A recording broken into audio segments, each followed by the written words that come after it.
ورحمۃ اللہ وبرکاتہ۔ سورہ مبارکۃ الفاتحہ۔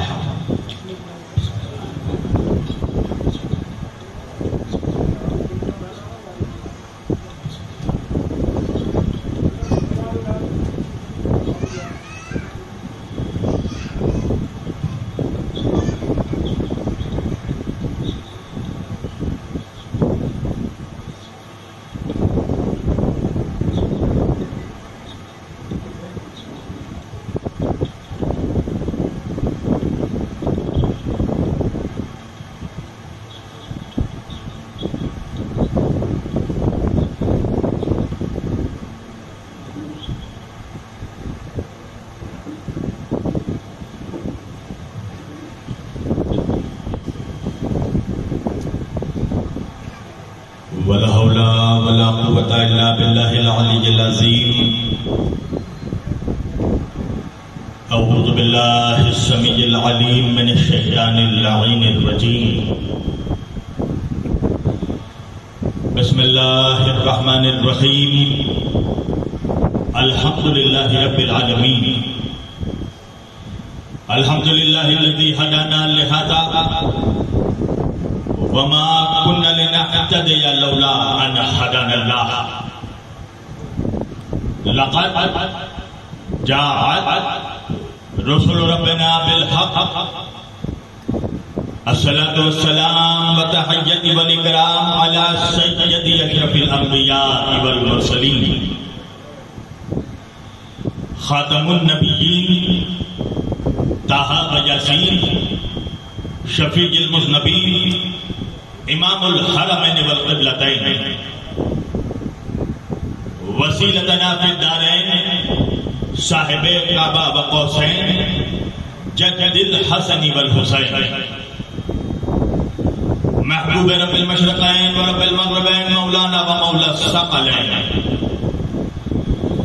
سیدنا و نبینا و شفیعنا وہ طبیبنا، وہ حبیبنا، وہ کریمنا، وہ امامنا، وہ ملجانا، وہ مغیثنا، وہ اولنا، وہ اوسطنا، وہ آخرنا، وہ کلنا، حضور جناب ابو القاسم احمد مجتبی محمد مصطفیٰ صلی اللہ علیہ وآلہ وسلم، واہل بیت الطیبین الطاہرین المعصومین المظلومین المنتخبین المنتجبین الغر المیامین، واصحابہ المتقین المنتخبین المنتجبین، ولعنۃ اللہ علی اعدائہم اجمعین، من یومنا ھذا الی قیام یوم الدین۔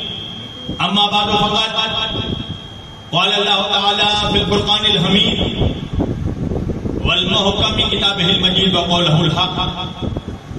بسم اللہ الرحمن الرحیم۔ افلا یتدبرون القرآن۔ صدق اللہ المولانا العلی العظیم وبلغنا رسولہ النبی الامین الکریم ونحن علی ذلک لمن الشاہدین والشاکرین والحمد للہ رب العالمین۔ ایک مرتبہ سب مل کر نبی اور آل نبی کی بارگاہ میں بلند آواز سے درود پڑھے۔ اللہم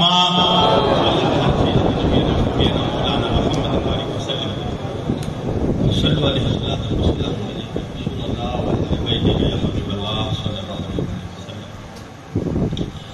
عزیزان گرامی قدر و برادران ملت اسلامیہ،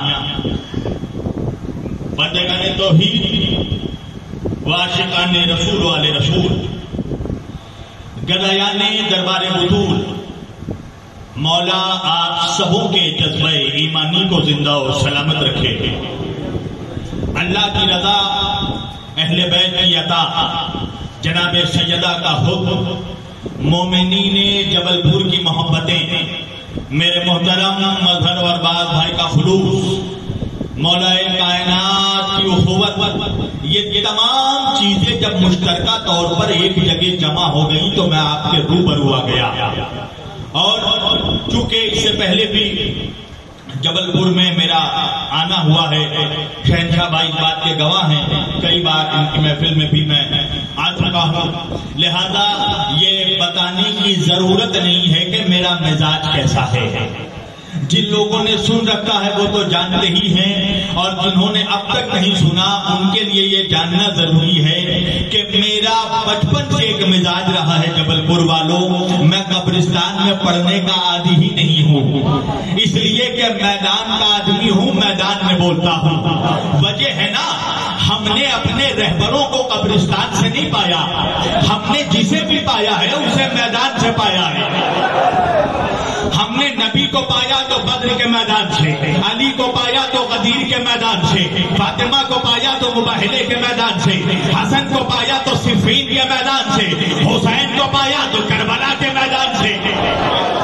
تو بالکل ایسا لگنا چاہیے کہ میرے سامنے واقعاً میدانی لوگ بیٹھے، ہاں اس لیے کہ عارف بھائی میرا مزاج ہے، میں تقریر ہمیشہ کربلائیوں کے بیچ کرتا ہوں، ہرملائیوں کے بیچ نہیں کرتا۔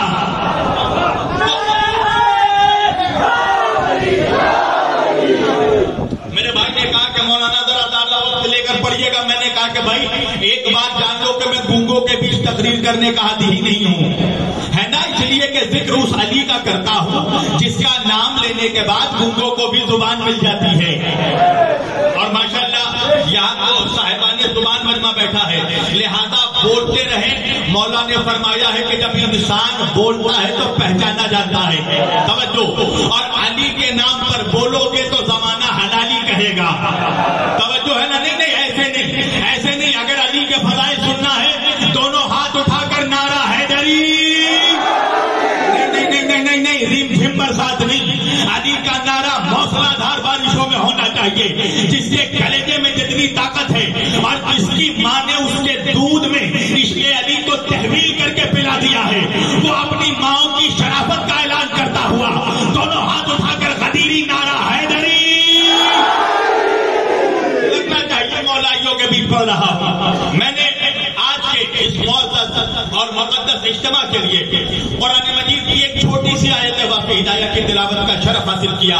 پروردگار عالم اپنی مقدس کتاب قرآن مجید فرقان حمید میں ارشاد فرما رہا ہے، بسم اللہ الرحمن الرحیم افلا یتدبرون القرآن، تم قرآن میں غور و فکر کیوں نہیں کرتے، تم قرآن میں سوچتے کیوں نہیں ہو، تم ٹھہر ٹھہر کر قرآن کیوں نہیں پڑھتے، تم قرآن میں قرآن کی آیتوں میں غور کیوں نہیں کرتے۔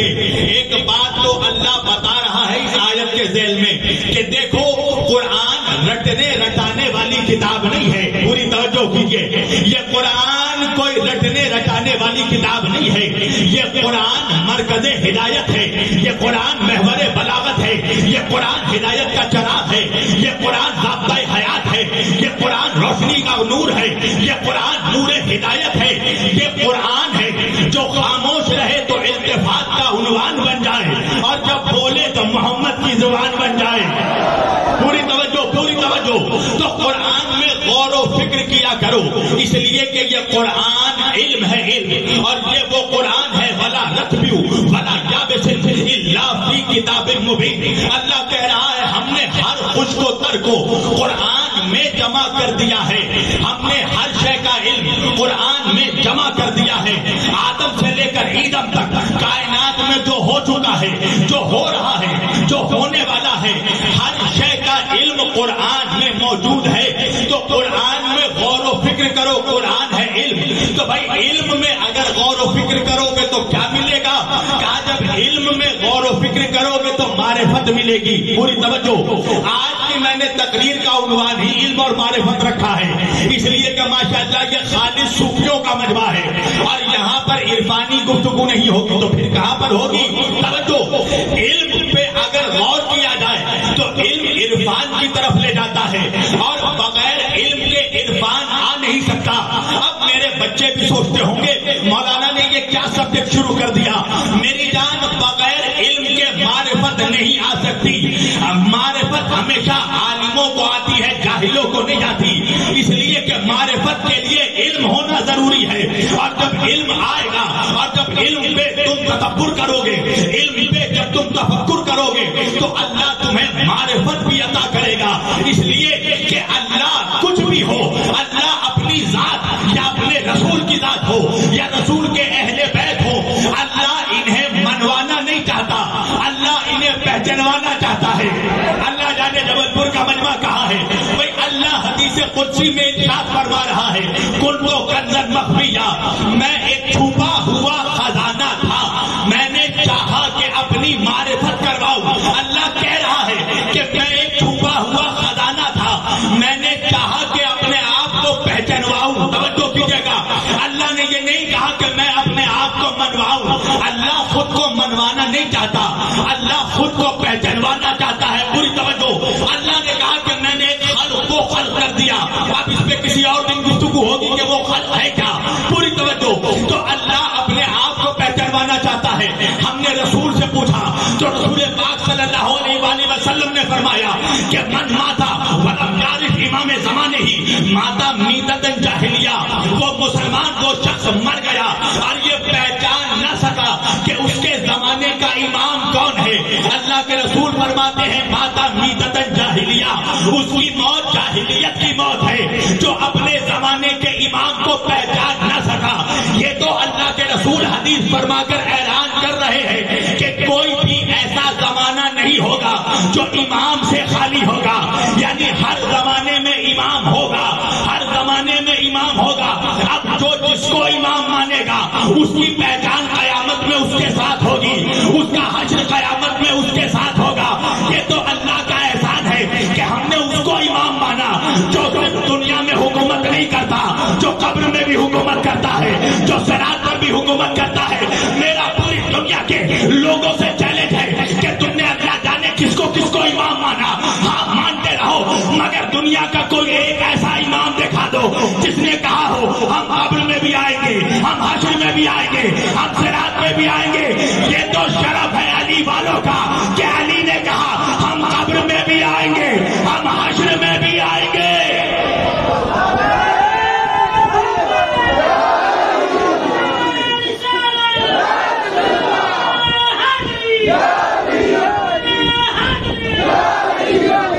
تو اللہ منوانا نہیں چاہتا، اللہ پہچانوانا چاہتا ہے۔ رسول منوانا نہیں چاہتے، رسول اپنے اہل بیت کو پہچانوانا چاہتے ہیں۔ بھائی دلیل کیا ہے؟ مسجد نبوی چھلک رہی ہے، صحابہ کا مجمع ٹھاٹے مار رہا ہے، اور کائنات کا صدر مملکت کائنات رسول اپنے منبر پر بیٹھا ہوا ہے۔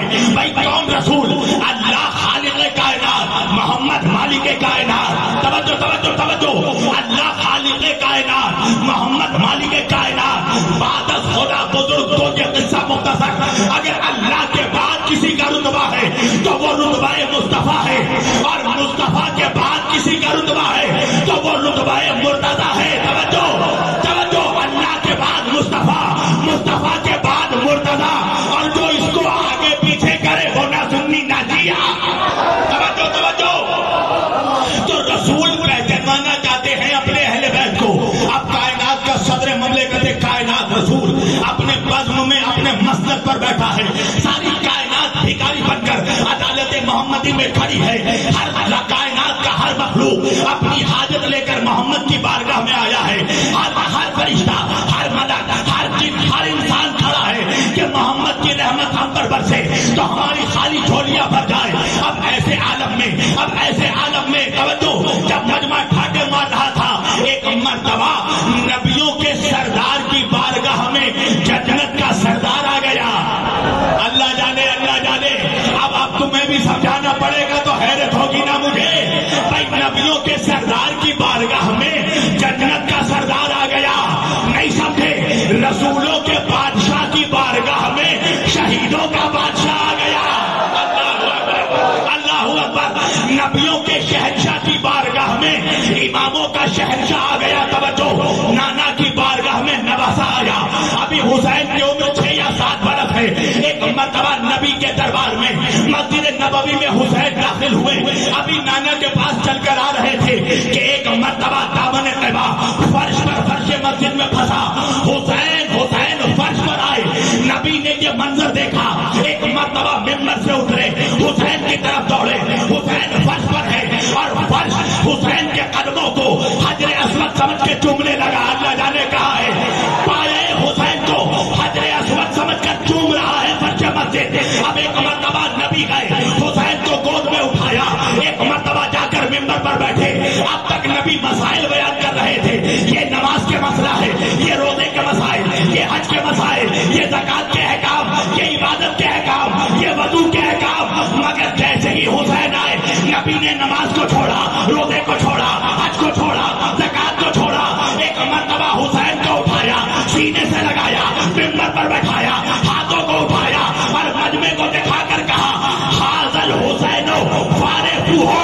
نبی نے یہ نہیں کہا یہ حسین ہے اسے مانو، نبی نے کہا یہ حسین ہے اسے پہچانو.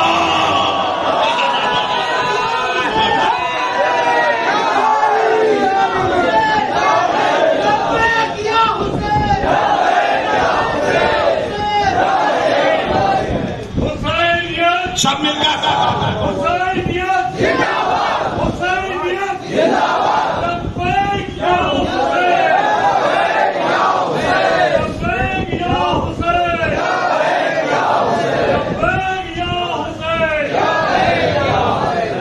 دیکھیے ابھی میرے بھائی نے کان میں بتایا کہ یہ کٹنی ہے، اور کٹنی میں آ کر اگر منافقت کا چٹنی نہ کر دوں تو پھر ذائقری کا فائدہ کیا ہے؟ تھوڑی توجہ. ایک مرتبہ حسین کو ہاتھوں میں اٹھایا اور اٹھا کر بیان کیا نبی نے حاضر حسین فارغ ہو، یہ حسین ہے اسے پہچانو. بھائی اب تک نبی کر کیا رہے تھے؟ کہا نبی نماز کے احکام بتا رہے تھے، روزہ کے احکام بتا رہے تھے، حج کے احکام بتا رہے تھے، زکات کے احکام بتا رہے تھے. یہ نماز کے مسائل ہیں، یہ روزہ کے مسائل ہیں، یہ حج کے مسائل ہیں، یہ زکات کے مسائل ہیں، یہ عبادتوں کے مسائل ہیں، یہ وضو کے مسائل ہیں، یہ احکام کے مسائل ہیں. توجہ، ابھی نبی مسائل بیان کر رہے تھے، مگر جیسے ہی حسین آئے ایک مرتبہ نماز کو چھوڑا، روزے کے مسائل کو چھوڑا، حج کے مسائل کو چھوڑا، زکات کے مسائل کو چھوڑا، وضو کے مسائل کو چھوڑا، سجدوں کے مسائل کو چھوڑا، اور مسائل چھوڑ کر حسین کو گودی میں بیٹھایا اور بیٹھا کر حسین کی عظمت بیان کرنے لگے. اور پھر بیان نہیں کرنے لگے، قیامت تک آنے والے خطیبوں کو تہذیب منبر سکھایا اور تقریر کرنے کا سلیقہ بتایا. اور نبی نے حسین کے فضائل بیان کر کے بتا دیا. اب تک مسائل بیان کر رہے تھے، حسین آئے تو مسائل کو روک دیا، فضائل شروع کر دیا اور قیامت تک کے خطیبوں کو تہذیب منبر سکھا دیا کہ دیکھو جب بھی میرے اہل بیت آئے تو مسائل مت سنانا، ان کے فضائل سنانا.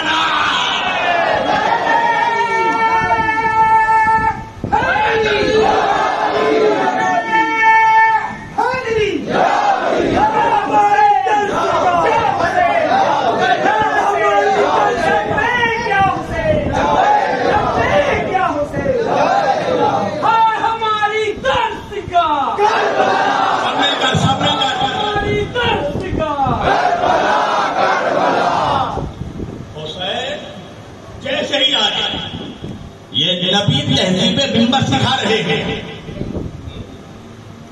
دیکھو جب میرے اہل بیت آئے تو پھر مسائل مت سنانا، ان کے فضائل سنانا.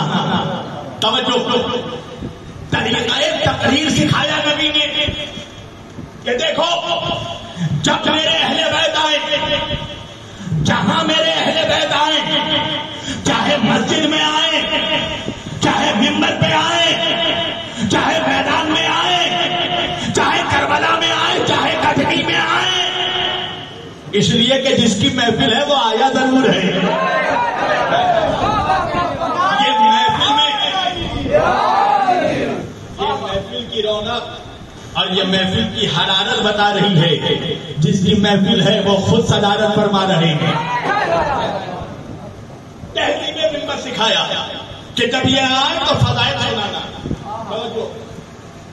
ان کی عظمت سنانا، اس لیے کہ ان کی عظمت سنانا عبادت ہے. ذکر و علی عبادت، علی کا ذکر کرنا عبادت ہے. نبی نے یہ نہیں کہا کہ علی کا ذکر کرنا ثواب ہے. اللہ جانے آپ کچھ لوگ کھانا کھاتے ہیں، آپ جملوں کو کھا جاتے ہیں. ثواب نہیں، علی کا ذکر کرنا عبادت ہے. پوری توجہ، اہل بیت کی عظمت بیان کرنا عبادت ہے. اب تک عارف بھائی عبادت کر رہے تھے، اب میں عبادت کر رہا ہوں. پوری توجہ، انہوں نے اپنے نظامت کے اندر کے نون کے نقطے کو میرے خطابت کے اوپر کے نقطے میں ڈال دیا. پوری توجہ، یہ ہے عبادت. توجہ، اہل بیت کے شان میں اشعار کہنا عبادت ہے. توجہ، امام حسن مجتبی علیہ السلام فرماتے ہیں کہ جو کوئی بھی ہم اہل بیت کی شان میں ایک شعر کہے گا میں اسے جنت میں ایک مکان دوں گا. ایک شعر کے بدلے ایک مکان. اللہ اکبر. کوئی بڑی بات نہیں ہے، ملا کا ڈائبٹیز بڑھ جاتا ہے. ایک شعر کے بدلے ایک مکان. ارے جا کر بہلول سے پوچھ، بہلول ایک درہم کے بدلے پوری جنت دے دیتا ہے. تو یہ تو بہلول کا بھی آقا ہے. توجہ. اچھا، اہل بیت کے شان میں شعر کہنا عبادت، اہل بیت کے شان میں نوحہ کہنا عبادت، اہل بیت کی شان میں مرثیہ کہنا عبادت ہے نا؟ اچھا، عبادت ہے. مگر اب نماز کا وقت آیا. اب نماز جیسے ہی شروع ہوئی میں نے نماز میں مرثیہ پڑھنا شروع کر دیا. میں نے نماز میں منقبت پڑھنا شروع کر دیے. میں نے میر انیس کا مرثیہ پڑھنا شروع کر دیا. تو اب پیچھے سے مجھے عارف بھائی کہنے لگے مولانا کیا کر رہے ہو؟ نماز میں مرثیہ پڑھ رہے ہیں آپ، منقبت پڑھ رہے ہیں آپ. میں نے کہا یہ بھی تو عبادت ہے. اہل بیت کی شان میں شعر کہنا بھی تو عبادت، منقبت کہنا بھی تو عبادت، مرثیہ کہنا بھی عبادت. تو نماز میں پڑھ رہے ہیں تو آپ کو پرابلم کیا ہے؟ عارف بھائی کہنے لگے بے شک اہل بیت میں مدح کرنا عبادت، اہل بیت میں شعر کرنا عبادت، مگر یہ نماز میں نہیں پڑھا جائے گا. توجہ، عبادت ہے مگر نماز میں نہیں پڑھ سکتے. میں نے کہا تو نماز میں کیا پڑھیں؟ کہا نماز میں قرآن کی آیتیں پڑھیے. میں نے کہا وجہ کیا ہے؟ کہا مولانا نماز میں وہی پڑھا جائے گا جو نبی نے بتایا، تو منبر پہ بھی وہی پڑھا جائے گا جو نبی نے سکھایا.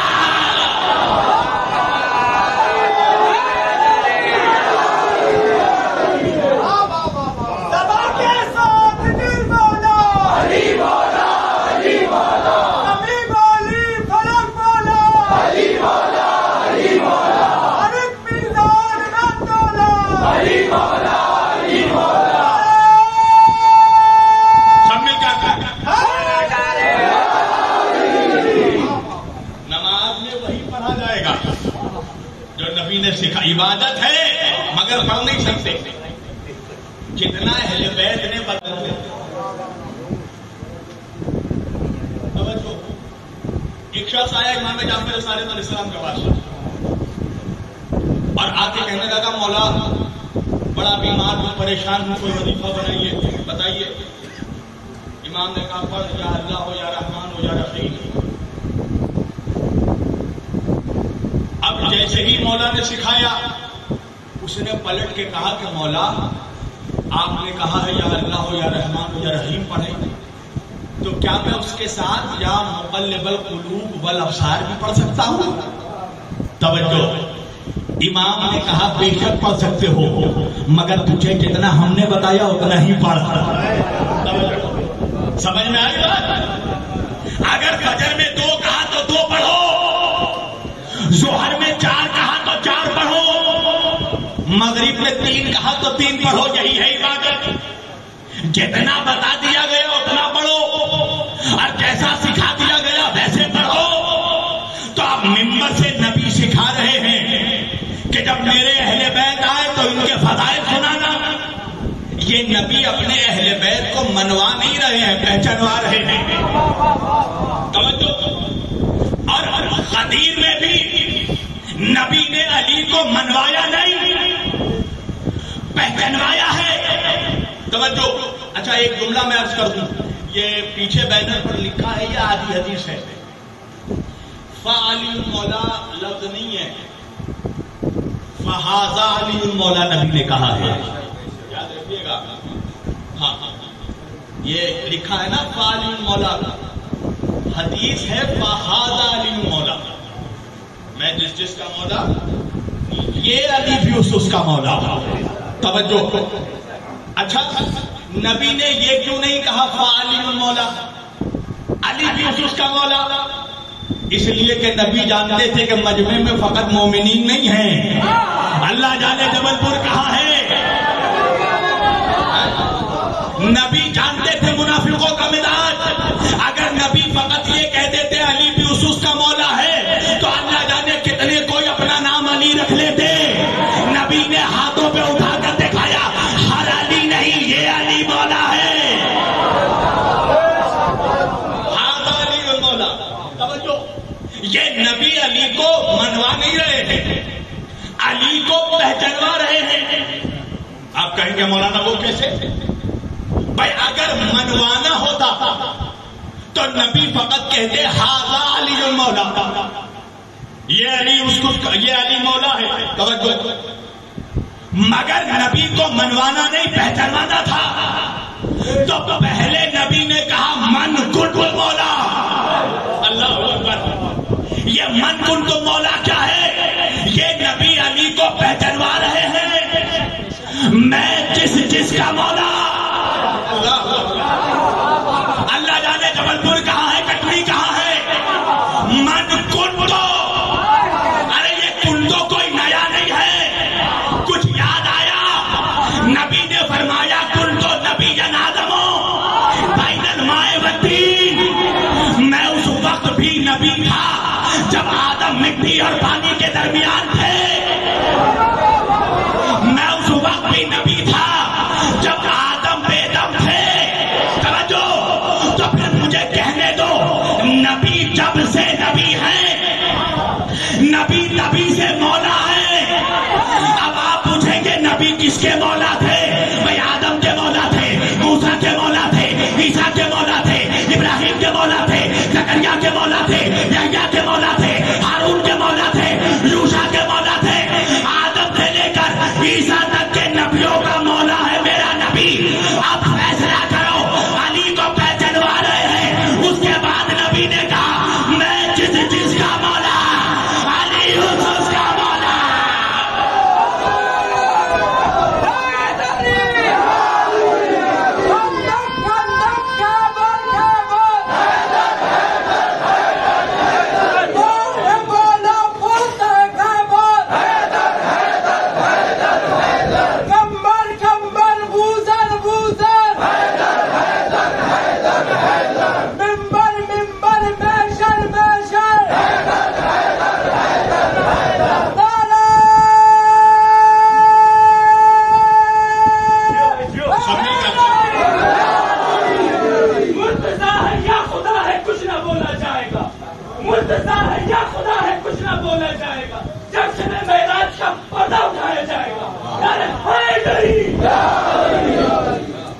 دیکھو ایسا ہے،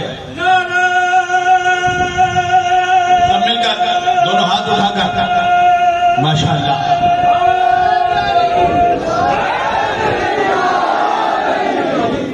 اچھا میں مسلمانی تقریر نہیں کر رہا ہوں اس وقت، میں سلمانی تقریر کر رہا ہوں۔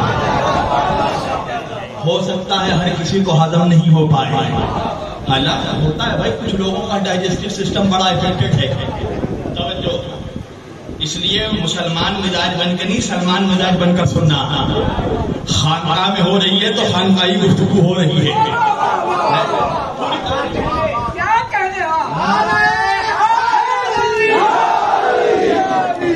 ارے فیصلہ تم ہی کرو، نبی کس کے مولا؟ بھائی نبی جس کے مولا، علی اس کے مولا۔ اب سمجھ میں آیا، نبی علی کو منوا نہیں رہے، پہچانوا رہے ہیں کہ دیکھو آدمیوں کے مولا کو علی نہیں کہتے، آدم کے مولا کو علی کہتے ہیں۔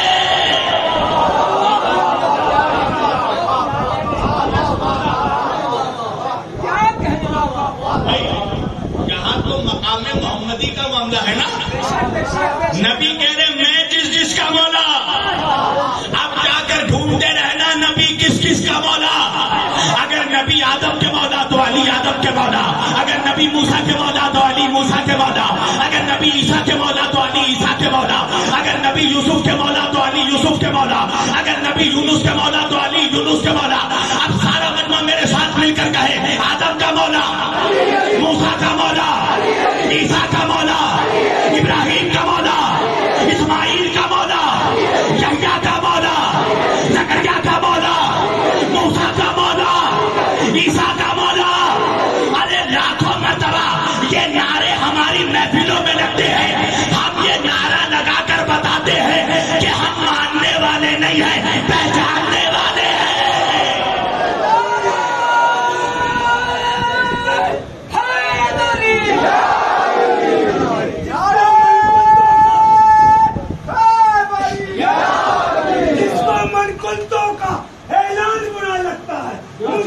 کو وہ مسلمان برا لگتا ہے, اس کو تو کافر سے بھی زیادہ وہ لگتا ہے نا جس کو عمران کا ایمان برا لگتا ہے. بھیا یہ تو علامہ اقبال نے بہت پہلے کہہ دیا. علی کا عشق ہے روح و بدن کا اجلا پن, تیری سمجھ میں جو آئے بھلا یہ راز کہاں. تجھے علی سے محبت نہیں نہ کر سجدے, تیرا بدن ہی نجس ہے تیری نماز کہاں.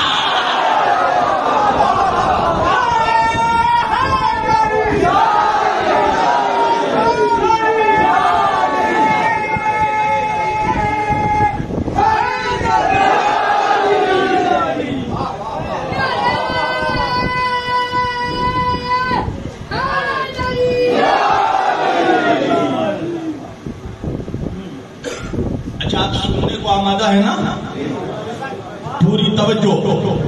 یہ جو میں شیئر کر رہا ہوں نا یہ زبانی دعوے نہیں ہیں. کائنات کا ہر مخلوق اللہ کا شکر ادا کرتا ہے. توجہ, انسانوں نے اللہ کا شکر ادا کیا. کس لیے؟ پروردگار تیرا شکر ہے کہ تو نے ہمیں جانور نہیں بنایا. آخری آدمی کا انسانوں نے اللہ کا شکر ادا کیا. اللہ تیرا شکر ہے تو نے ہمیں حیوان نہیں بنایا. تمام حیوانوں نے مل کر اللہ کا شکر ادا کیا. اللہ تیرا شکر ہے تو نے ہمیں حیوان بنایا مگر کتا نہیں بنایا. تمام کتوں نے مل کر اللہ کا شکر ادا کیا. اللہ تیرا شکر ہے تو نے ہمیں کتا بنایا خنزیر نہیں بنایا. اور تمام خنزیروں نے مل کر اللہ کا شکر ادا کیا. اللہ تیرا شکر ہے تو نے ہمیں منافق نہیں بنایا.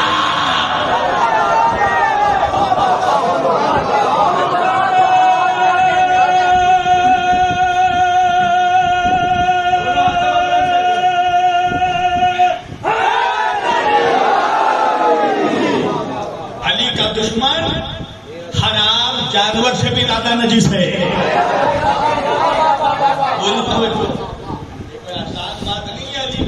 سب کو مل جائے, یہ پاک دلوں کو میسر آتا ہے. یہ وہ نغمہ ہے جو ہر ساتھ میں گایا نہیں جاتا. اس کے لیے پاک و پاکیزہ طیب دل چاہیے. ضرورت تھوڑی ہے علی کا ذکر سن کر سب خوش ہو جائیں. اور میں اکثر دیکھتا ہوں کٹنی بات, جب میں علی کا ذکر کرتا ہوں نا تو مجمع میں کچھ منحوس چہرے اور منحوس ہو جاتے ہیں.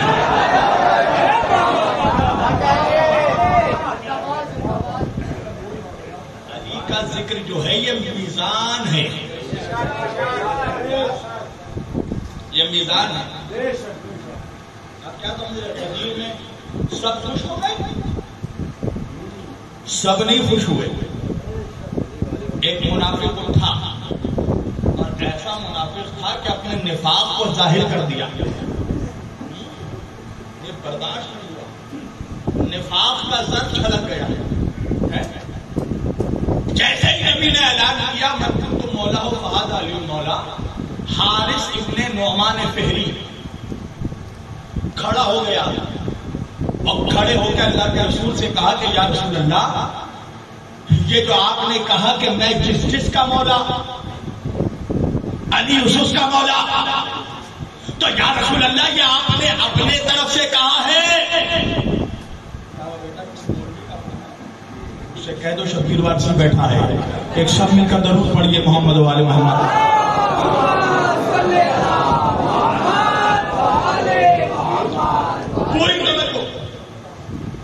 کہنے لگا یا رسول اللہ، یہ جو آپ نے ارشاد فرمایا من کنتم مولا ہو فہذا علی مولا، یہ آپ نے اپنی طرف سے کہا ہے یا اللہ کی طرف سے؟ میرے آقا نے فرمایا کہ تو نہیں جانتا کہ میں وہی کہتا ہوں جو وہی ہوتی ہے. وما ينطق عن الهوى إن هو إلا وحي يوحى، میں اپنی مرضی سے کچھ نہیں کہتا، میں وہی کہتا ہوں جو اللہ کی وہی ہوتی ہے. اب تو حارث ابن نعمان فہری علی کا دشمن کہنے لگا یا رسول اللہ، اگر یہ آپ کی طرف سے ہے یہ اعلان تو میں نہیں مانتا، اور اگر یہ اللہ کی طرف سے ہے تو مجھ پر ابھی فوراً عذاب نازل ہو. قرآن کی آیت ہے سأل سائل، ایک سائل نے جب اللہ سے فریاد کیا، اللہ سے سوال کیا کہ اے اللہ مجھ پر وہی عذاب نازل کر جو عذاب کافروں کے لیے ہوتا ہے. توجہ، حارث کہنے لگا یا رسول اللہ، اگر علی کی ولایت آپ کی طرف سے ہے تو میں نہیں مانتا، اور اگر اللہ کی طرف سے ہے تو مجھ پر فوراً عذاب نازل ہو. تو بھائی کیا ہوا کہ آسمان سے پتھر آیا، وہیں پر حارث کے سر میں گرا، حارث کا سر پھٹا ہوا بھوسا بن گیا.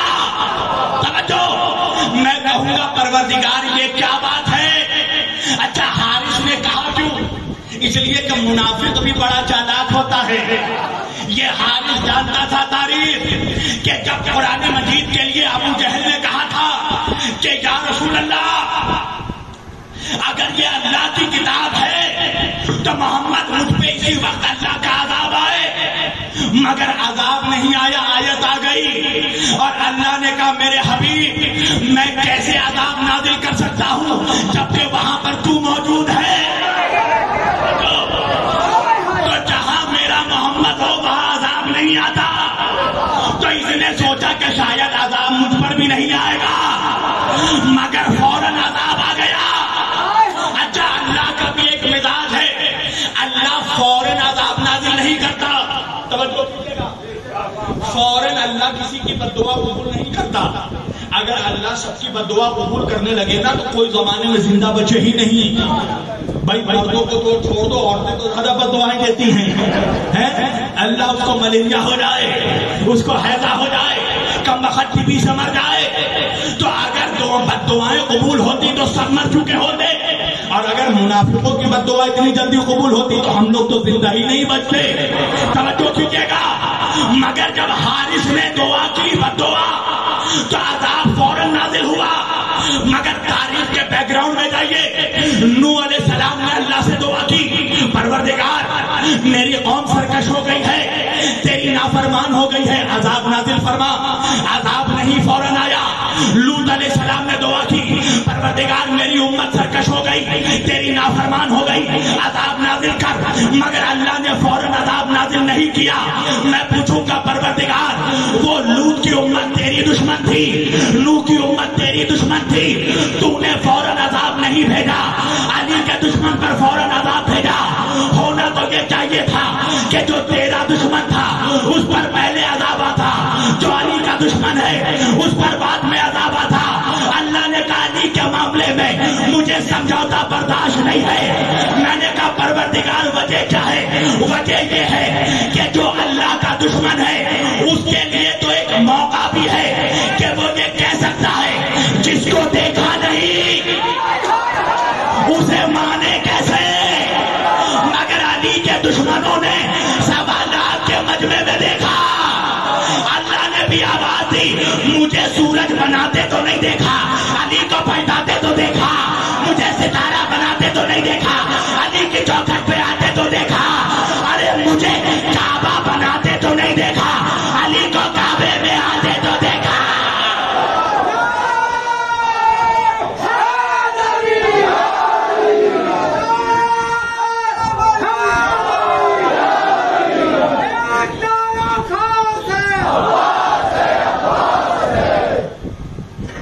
جو اللہ کا دشمن ہے وہ تو یہ کہہ سکتا ہے نا کہ جسے دیکھا نہیں. اور سارے امتوں کے کافروں نے یہی تو کہا کہ ہم نے جسے دیکھا نہیں اس کو مانے کیسے. تو ان کے پاس تو ایک جواب بھی ہے کہ اللہ تو دیکھا نہیں، مگر علی کو تو 1.25 لاکھ کے مجمع میں دیکھا، نبی کے ہاتھوں میں دیکھا۔ توجہ کیجیے گا، فوراً عذاب آیا حارث پر۔ اچھا یہ بتاؤ، علی کی ولایت مستحب ہے؟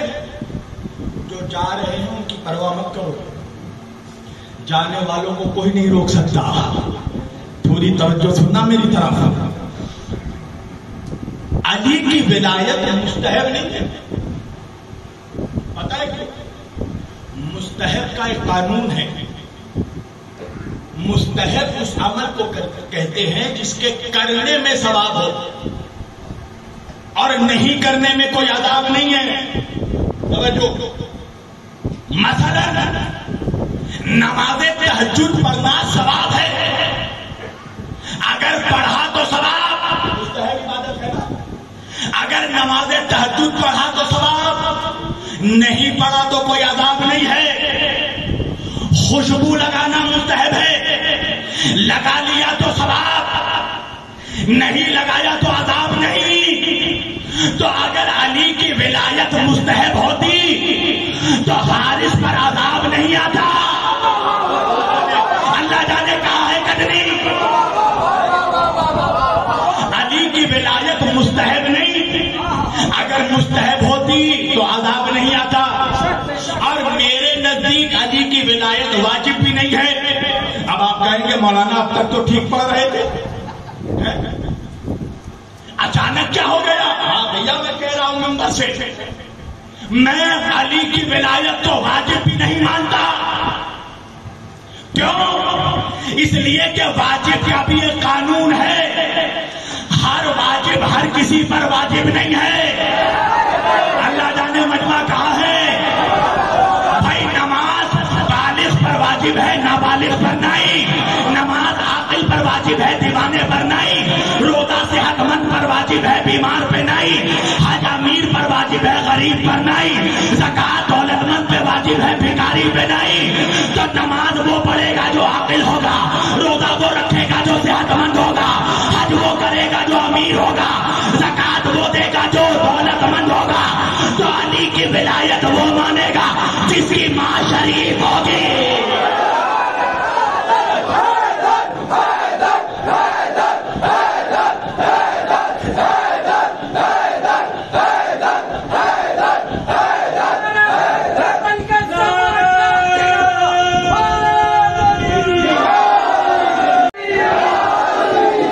پوری توجہ، ہر کوئی علی کی ولایت کو نہیں مان سکتا۔ بھائی نماز کو عاقل مانے گا، عاقل مانے گا پاگل نہیں۔ نماز کو بالغ پڑھے گا، نابالغ نہیں۔ روزہ صحت مند رکھے گا، بیمار نہیں۔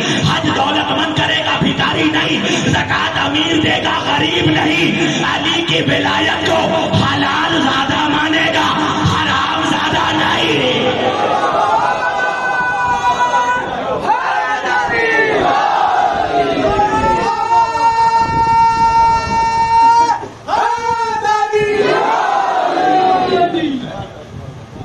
ولایت کوئی آسان چیز ہے؟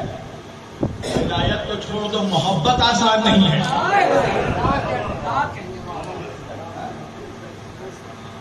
اگر یقین نہ ہونا تو کم از کم اپنے ابا کی کتاب پڑھ لینا۔ ارے شبیر وارسی کی نہیں، اپنے ابا جان کی تو مان نمک حرام۔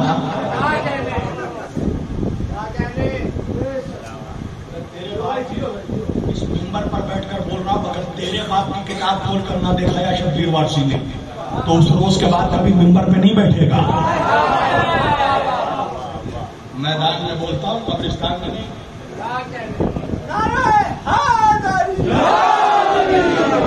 اٹھا کر پڑھنا۔ اب فوراً نہیں بتاؤں گا ابا کا نام، ورنہ سارے نالائق اولادیں ناراض ہو جائیں گی۔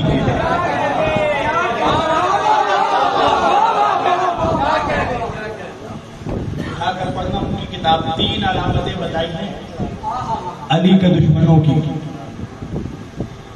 نبی سے پوچھا گیا، یا علی یا رسول اللہ، علی کی اتنی عظمت بیان کرتے ہیں، آخر وہ کون لوگ ہوں گے جو علی سے دشمنی رکھیں گے؟ 3 علامتیں احادیث نبی کی روشنی میں نبی نے بتائی ہیں اہل بیت کے دشمنوں کی، علی کے دشمنوں کی۔ پہلی علامت ولد الزنا ہوگا، ولد الزنا ہوگا۔ دوسری علامت، یہ بہت خطرناک علامت ہے، اس کو میں کشمیری شال اڑا کر بتا رہا ہوں آپ کو، جس کی اماں ناپاک ہوگی۔ یہ دوسری علامت۔ حقیقی جو جملہ ہے وہ میں منبر سے نہیں بیان کر سکتا، حالانکہ حدیث کے جملے ہیں، مجھ سے آ کے کمرے میں پوچھے گا تو بتاؤں گا، جس کی اماں ناپاک ہوگی۔ تیسری علامت نبی نے بتایا وہ منافق ہوگا۔ علی کے دشمنوں کی 3 علامت ہے نا، ولد الزنا، دوسری علامت اماں ناپاک ہوگی، تیسری علامت منافق ہوگا۔ اب جس کا بھی چہرہ آج کے بعد علی کا ذکر سن کر مرجھائے نا، وہ رات کو بیٹھ کر اندھیرے میں سوچے وہ کس علامت میں شامل ہے۔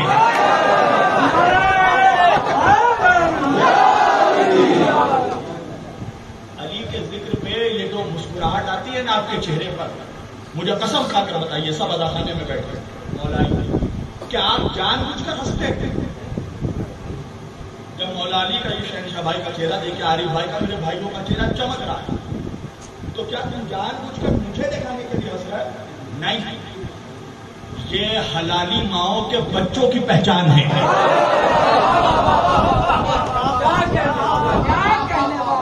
جب علی کا نام آتا ہے نا تو جو حلالی ہوتا ہے خود بخود اس کے چہرے پر مسکراہٹ آ جاتی ہے۔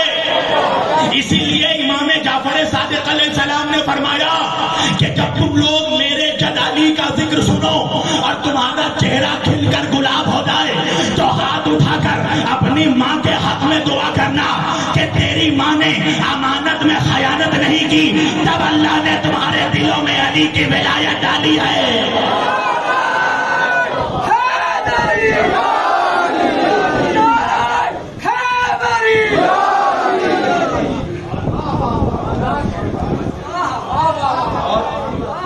چلو یہ تو تمہارے لیے، منافقوں کے لیے بھی ایک جملہ کہہ رہا ہوں، جب علی کا ذکر ہونا زبردستی ہی صحیح تو ہنس کے دکھا دے، چہرے دیکھتے رہنا دائیں بائیں چاروں طرف۔ علی کا دشمن چاہ بھی لے تو بھی علی کے ذکر پہ مسکرا نہیں سکتا۔ ایک شخص تھا اس کا نام تھا ابو دلف، بہت پرہیزگار متقی انسان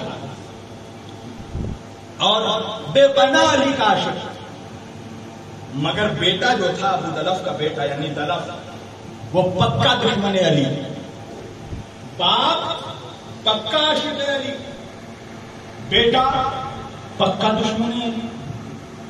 لوگ بھی پریشان ہو جاتے تھے کہ بھیا ایک ہی فیملی میں یہ دونوں پیسہ پیدا کیسے ہو، باپ پکا محب بیٹا پکا دشمن۔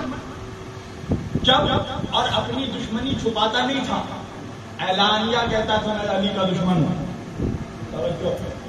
آج تو نمک سے نمک حرام ہو وہ بھی یہ اعلانیہ نہیں کہہ سکتا کہ میں علی کا دشمن ہوں۔ جان رہے ہیں کہ ایک سے ایک دیوانے بسے ہوئے ہیں دنیا میں، توجہ کوئی بتا نہیں سکتا، وہ اعلانیہ کہتا تھا۔ اور جب نبی نے یہ حدیث فرمائی نا کہ علی کا دشمن وہ ہوگا جس کی ماں کا کردار خراب ہوگا، جس کے باپ کا خون خراب ہوگا، جو ولد الزنا ہوگا، جس کا خاندان خراب ہوگا، تو میرے آقا نے جب یہ حدیث بیان کی تو وہ ابو دلف کا جو بیٹا تھا اپنے گھر کے دروازے کے باہر کھڑا ہو گیا، سننا آخری آدمی تک، اور ناز کرنا اپنے ماں باپ کے طاہر شیر پر کھڑے ہو کر اعلان کرنے لگا ایھا الناس، اے لوگوں دیکھو، نعوذ باللہ استغفر اللہ، تمہارے نبی نے کتنا بڑا جھوٹ کہا۔ لوگوں نے کہا کیا کہا؟ کہا دیکھو تمہارا نبی کہتے ہیں، تمہارے نبی کہ علی کا دشمن وہ ہوگا جو ولد الزنا ہوگا، جس کا خاندان خراب ہوگا، جس کے باپ کا خون خراب ہوگا، جس کی ماں کا کردار خراب ہوگا۔ تم لوگ میرے باپ کے بارے میں جانتے ہو، میرا باپ بہت شریف خاندان سے ہے اور بہت نمازی متقی انسان ہے، مسلمان ہے، طیب عورت ہے، کبھی کسی نے اس کے کردار پر کبھی انگلی نہیں اٹھائی، اور میں اس کے باوجود یہ اعلان کر رہا ہوں میں دشمن علی ہوں۔ توجہ، تو اگر نبی کی حدیث صحیح ہوتی تو میں دشمن علی نہیں ہوتا۔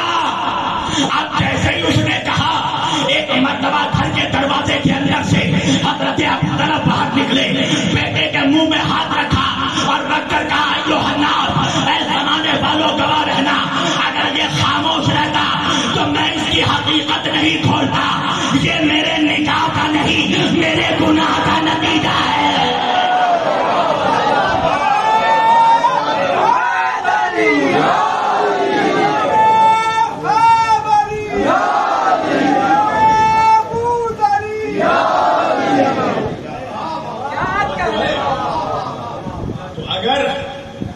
شریف خاندانوں میں بھی اگر کوئی منافق نکل جائے نا تو سمجھ جانا کہ اماں ڈیفیکٹڈ ہے، اس لیے کہ علی کی محبت میزان ہے، قسم خدا کی، حلال و حرام کی میزان ہے علی کی محبت۔ صحابہ کرام فرماتے ہیں کہ جب ہم لوگ مکے سے ہجرت کر کے مدینے آ گئے تو ہمیں پہچاننا بہت مشکل تھا کہ اپنا کون ہے، پرایا کون ہے، غدار کون ہے، وفادار کون ہے، اس لیے کہ مکے میں پہچاننا مشکل نہیں تھا۔ مکے میں ایک طرف ابو لہب ہوتا تھا، دوسری طرف ہم ہوتے تھے، ایک طرف ابو جہل ہوتا تھا، دوسری طرف ہم ہوتے تھے، ایک طرف عتبہ و شیبہ ہوتا تھا، دوسری طرف ہم ہوتے تھے، مگر مدینے میں سارے نمازی، سارے مسلمان، سارے صحابی، سارے لمبی داڑھی والے، سارے حاجی، سارے صحابی، تو مدینے میں پہچاننا مشکل تھا اپنا کون ہے، پرایا کون ہے، غدار کون ہے، وفادار کون ہے۔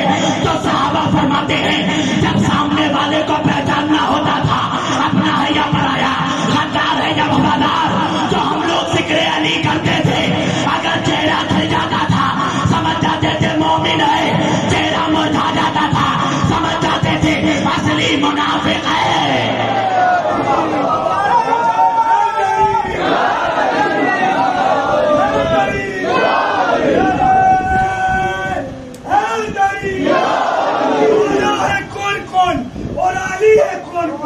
حیدر کے در کا سوالی ہے کون، وہ نعرہ لگا کے دیکھ تو حیدر کے نام کا چہرہ بتائے گا۔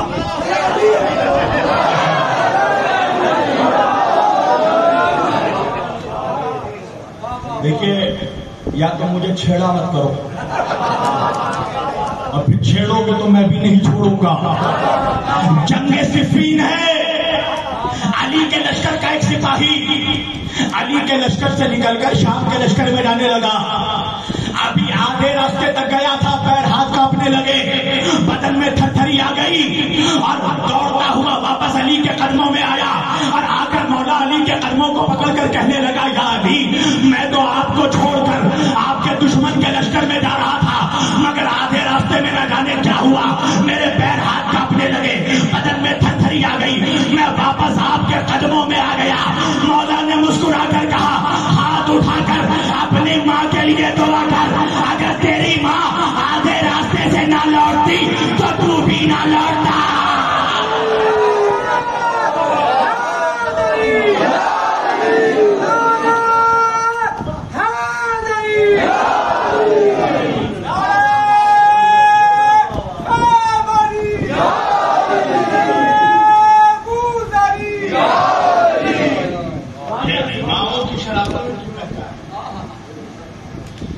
علی کی ولایت یہ کوئی آسان چیز نہیں ہے کہ ہر کسی کو آ جائے، ہر کسی کے دل میں اللہ نازل کر دے، نہیں، دل کو کم از کم کعبے جیسا ہونا چاہیے۔ علی کعبے سے کم کہیں آتا ہی نہیں۔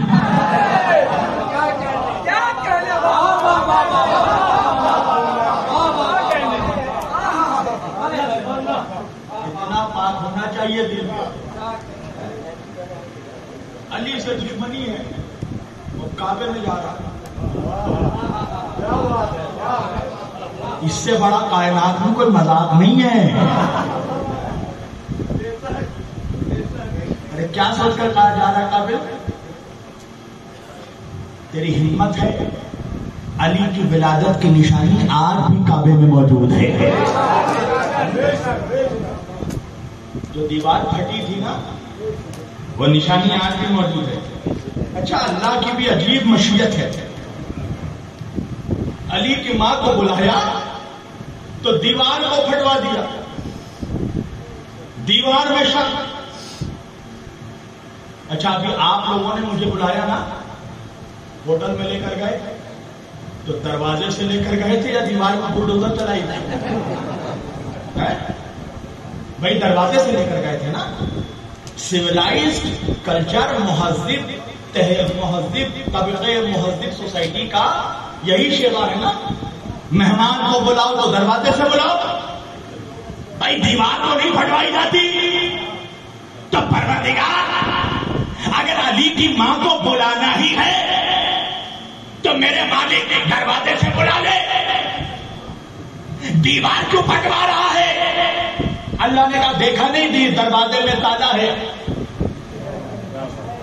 اللہ جانے اللہ جانے اللہ جانے کٹنی بھی کہا ہے,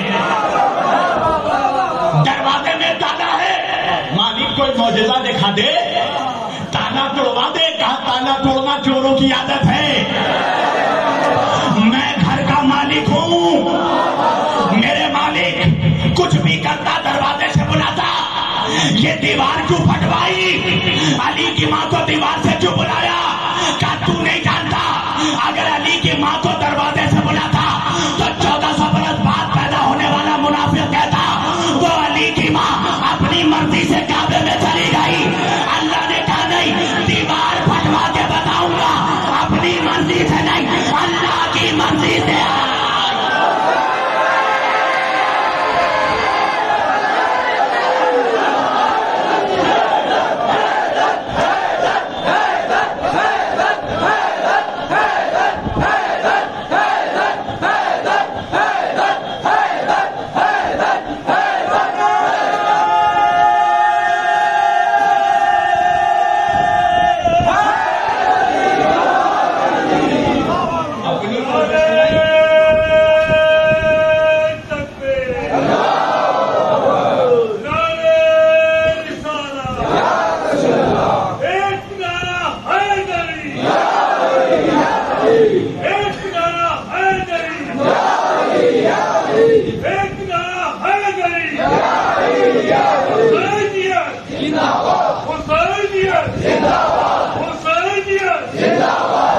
اپنی مرضی سے نہیں آئی ہے, اللہ کی مرضی سے آئی ہے. آج بھی وہ نشان در موجود ہے. تم کیا سوچتے ہو کوششیں نہیں کی گئی کہ اس نشان کو مٹا دیا جائے؟ سعودی عرب نے کروڑوں ریال قربان کر دیے. اٹلی سے, یورپ سے, نہ جانے کہاں کہاں سے بڑے بڑے سائنسدانوں کو, انجینئروں کو بلایا اور کہا کعبے کی اس نشان کو مٹا. اور یہ یاد رکھیے گا کعبہ کئی بار شہید ہوا ہے. توجہ کیجیے گا, کئی بار شہید ہوا, مگر جب پھر سے تعمیر کیا گیا تو پھر نشان موجود. اللہ جانے اللہ جانے. سعودی حکمران سعود پریشان ہو گئے, یورپ کے سائنسدانوں کو بلایا, نشان مٹاؤ. کروڑوں اربوں جتنے ریال چاہیے دیں گے. بڑے بڑے سائنسدان انجینئرس آئے, کروڑوں اربوں کے کیمیکلز لگائے. ابھی کیمیکل لگا کے کچھ دور ہٹے پھر نشان موجود, پھر نشان موجود. سعودی حکمرانوں نے چاہا کہ اچھا نشان بند نہیں ہوتا تو کپڑا ڈھانپ دو. چادر ڈھانکا گیا, چادریں پھٹ گئی. آخر میں پریشان ہو کر سائنسدان گئے آل سعود کے دربار میں. کہا جب تک ڈاکٹر کو بیماری پتا نہ ہو ڈاکٹر علاج نہیں کر سکتا. آخر وجہ کیا ہے؟ کروڑوں اربوں کے ہم کیمیکل لگاتے ہیں مگر نشان پھر بن جاتا ہے. آخر وجہ کیا ہے؟ تو شاہی مفتی سعودی دربار کا کہنے لگا وجہ یہ ہے کہ 1400 برس بعد پہلے علی کی ماں فاطمہ بنت اسد 13 رجب کو کعبے میں آئی تھی تو کعبے کے دیوار نے پھٹ کر راستہ دیا. یہ علی کی ولادت کی نشانی ہے. تو یورپ کے سائنسدان کہنے لگے ارے آل سعود تمہاری قسمتوں پر حیرت ہے, جب تم اربوں پیسے قربان کر کے علی کی ولادت کی نشانی نہ مٹا سکے تو اس کی ولایت کی نشانی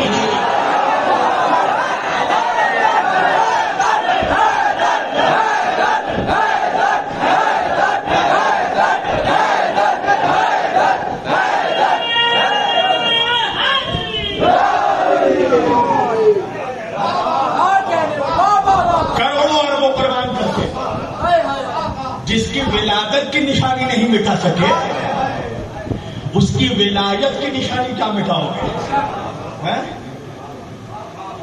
آج آپ جائیے ٹھیک حجر اسود کے لیفٹ سائڈ والی دیوار، وہاں جو متوے رہیں گے نا، ان سے پوچھیں گے کیا ہے، نمک حرام کہیں گے یہ رکن یمانی ہے. ان سے کہیے یمن سے تیرا باپ آیا تھا یہاں پہ، یہ رکن یمانی نہیں، یہ رکن نجفی ہے.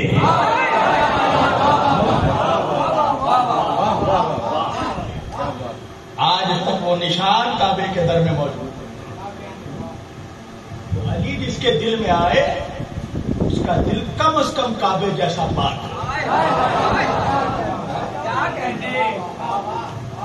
تب آتا ہے.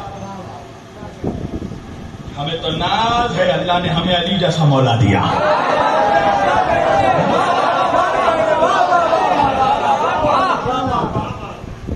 تم سوچتے ہوگے کہ ہم ان درباروں میں کیوں آتے ہیں، علی کی چوکھٹ پر کیوں آتے ہیں، کیا مانگتے ہیں؟ تمہیں بتائیں ہم کیا مانگتے ہیں. ہم علی کی چوکھٹ میں وہ مانگتے ہیں جو مقدر میں نہیں ہوتا. بہت آہستہ سن لیا، یہ بہت زبردست جملہ تھا. وہ مانگتے ہیں جو مقدر میں نہیں ہوتا. چلو ایک واقعہ یاد آ رہا ہے، اگر اجازت ہے تو سنا دوں.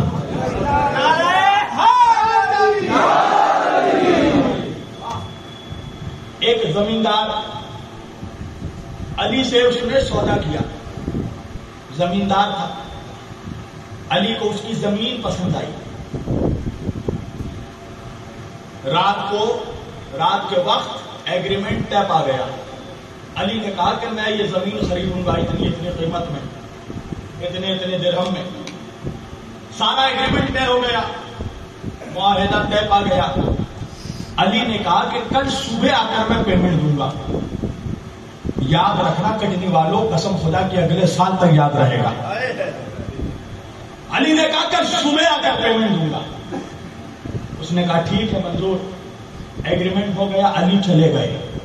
اچھا وہ زمیندار جو تھا وہ ذرا تھا ستارہ پرست، سمجھے آپ، نجوم پرست.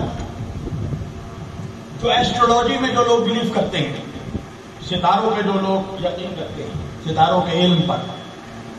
اب جیسے ہی علی گئے وہ دوڑتا ہوا ایک بہت بڑے نجومی کے پاس گیا، ایسٹرولوجر کے پاس، ستاروں کے ماہر کے پاس، علوم میں ستاروں کے علوم میں علم نجوم کے ماہر کے پاس گیا. اور جا کر اس نے کہا کہ دیکھو میں نے فلاں شخص سے مولا علی کے بارے میں بتایا، ان سے میرا ایک ایگریمنٹ ہوا ہے، انہوں نے میری ایک زمین پسند کی ہے اور سارا ایگریمنٹ ہو گیا، پیسے ویسے کی بات ساری طے ہو گئی اور وہ صبح آ کر مجھے پیمنٹ کریں گے. کہا تو جب ساری باتیں تم نے کر لی ہیں تو میرے پاس کیوں آیا؟ وہ زمیندار کہنے لگا میں تیرے پاس آیا ہوں تاکہ تو مجھے یہ بتائے ستاروں کو دیکھ کر کہ مجھے اس معاہدے میں، ایگریمنٹ میں، مجھے اس سودے میں فائدہ ہوگا یا نقصان ہوگا. سننا، فائدہ ہوگا یا نقصان. اب وہ نجومی جو تھا وہ کہنے لگا اس کے لیے مجھے وہ زمین جا کر دیکھنی ہوگی اور اس زمین کو دیکھ کر ہی میں بتا سکتا ہوں کہ تجھے اس میں فائدہ ہوگا یا نقصان. اب وہ زمیندار کہنے لگا چلو میرے ساتھ. وہ اس نجومی کو لے کر اپنے زمین کے پاس گیا. نجومی نے زمین دیکھا، دیکھنے کے بعد ایک مرتبہ ستاروں کو دیکھا، اپنے تھیلے سے قلم نکالا، کرداس نکالا، کاغذ نکالا، ایک زائچہ بنایا، کنڈلی بنائی اور بنانے کے بعد ایک مرتبہ زمیندار کو دیکھا اور دیکھ کر کہا تجھے تو اس سودے میں بہت بھاری نقصان ہوگا، بہت بھاری نقصان ہوگا۔ زمیندار نے کہا وہ کیوں؟ کہا اس لیے کہ اس زمین کے اندر سونے چاندی کے جواہرات چھپے ہوئے ہیں، ہیرے موتی چھپے ہوئے ہیں، اور اگر یہ زمین تو علی کو بیچ دے گا تو سارے جواہرات اس کو مل جائیں گے، تیرے ہاتھ کچھ نہیں لگے گا۔ اب وہ زمیندار پریشان ہو گیا، کہنے لگا میں کیا کروں، میرا تو ایگریمنٹ ہو چکا ہے، کل صبح آ کر وہ مجھے پیمنٹ دیں گے۔ وہ ایک مرتبہ نجومی نے کہا کچھ بھی کر مگر سودے سے مکر جا، اپنی زبان سے پھر جا۔ اس نے کہا کہ ارے ایسے کیسے پھر جاؤں، کوئی حل تو بتاؤ۔ تو وہ نجومی کہنے لگا تیری کوئی اور بھی زمین ہے؟ اس نے کہا ہاں، اس زمین کے بغل میں بھی ایک زمین ہے، وہ بھی میری زمین ہے، مگر وہ زمین تو بنجر ہے۔ نجومی نے کہا وہی بنجر زمین علی کو بیچ دے۔ سننا وہی بنجر زمین علی کو بیچ دے۔ ایک مرتبہ علی پیسے لے کر آئے، پیمنٹ لے کر آئے، جیسے ہی پیمنٹ لے کر آئے وہ زمیندار کہنے لگا یا علی میں یہ زمین تو آپ کو نہیں بیچوں گا۔ علی نے کہا وجہ کیا ہے؟ کہا میرا اپنا ریزن ہے، پرسنل ریزن ہے، میں آپ کو نہیں بیچ سکتا۔ علی نے کہا ایگریمنٹ تو ہو چکا، کہا جو بھی ہو جائے میں یہ زمین آپ کو نہیں بیچوں گا۔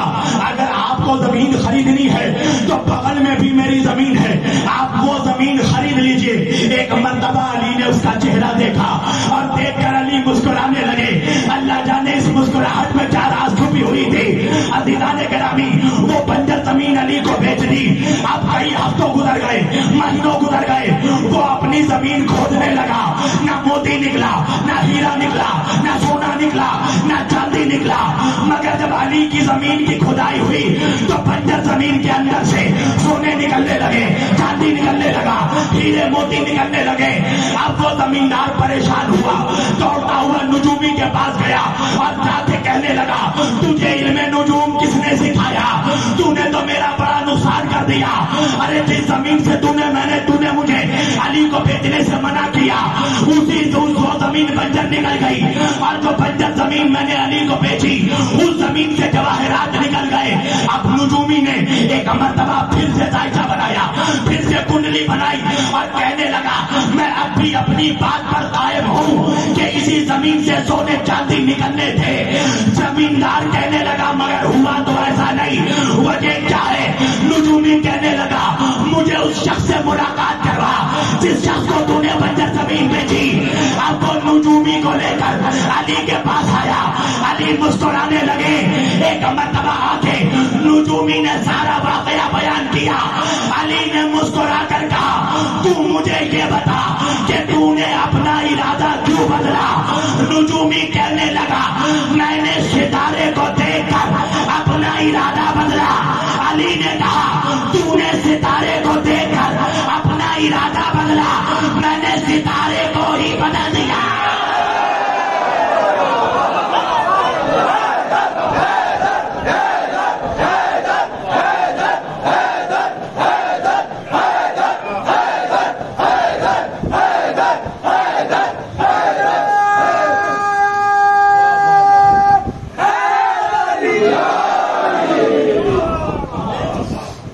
ستارے کو دیکھ کر ارادہ بدلا، میں نے ستارے کو ہی بدل دیا۔ سمیٹ دی میں نے اپنی گفتگو علی کی چوکھٹ پر آ کر وہ معاملہ جو مقدر میں نہیں لکھا جو مقدر میں لکھا ہوگا تو گھر بیٹھ کر لے لے گا۔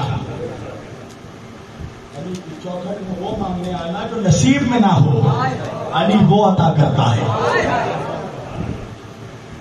سمیٹ لی ہے میں نے گفتگو، ایک میسج پہنچا رہا ہوں اور تقریر سمیٹ رہا ہوں۔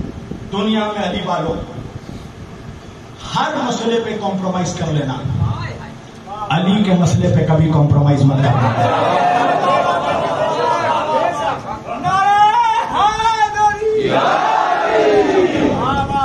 ہر معاملے میں مصلحت برت لینا، علی کے مسئلے پہ مصلحت مت برتنا، اس لیے کہ علی اللہ کے معاملے میں کمپرومائز نہیں، اللہ علی کے معاملے میں کمپرومائز نہیں کرتا۔ اور یہ جو زمانہ ہے نا، ابھی میں کہہ رہا تھا آتے وقت ارباز بھائی کو یہ علی والوں کے لیے سب سے سنہرا زمانہ ہے. آج ہم سینہ ٹھوک کر ہندوستان میں ذکر علی کرتے ہیں. اس کی وجہ ہے کہ یہاں کا ہندو بھی علی کو چاہتا ہے. مجھے تو قسم خدا کی اس داڑھی والوں سے زیادہ وہ تلک والا اچھا لگتا ہے جس کی زبان سے علی علی نکلتا ہے.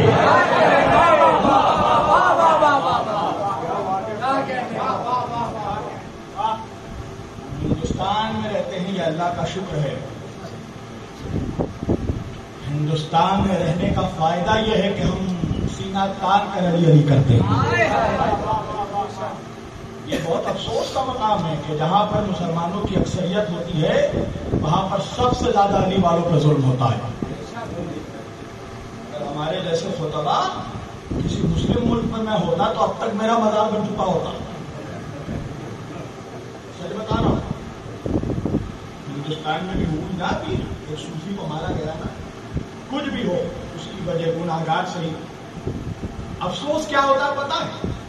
غیر بولتا ہے تو افسوس نہیں ہوتا. کچھ اپنے بھی ان کے ہاں میں ہاتھ سر میں سر ملانے لگتے ہیں. آپ نے دیکھا ان کے انتقال کے بعد قتل ہو گیا اس شخص کا، اب تو چھوڑ دو، ان کا فیصلہ اللہ کرے گا. قتل کے بعد اتنی زیادہ ان کے خلاف ویڈیو بنانا، مولوی سب سے زیادہ ویڈیو بنا رہا. آپ بھی سمجھ رہے ہیں یہ تو اتنے بڑے گناہگار کے گناہگار نہیں تھے، گناہگار تو وہ ہے جو ویڈیو بنا رہا ہے. آپ کیا سمجھ رہے ہیں؟ وہ ان کو بے نقاب نہیں کر رہا ہے، وہ سادات کی دشمنی نکال رہا ہے، وہ سید کی دشمنی نکال رہا ہے. کچھ اپنے بھی کہہ رہے ہیں وہ تو پراپرٹی کا معاملہ تھا. اچھا تجھے بہت کچھ معلوم ہے، تم نے کب سے CBI جوائن کیا؟ پولیس نے اب تک قتل کی وجہ نہیں بتائی، تم نے بتا دیا.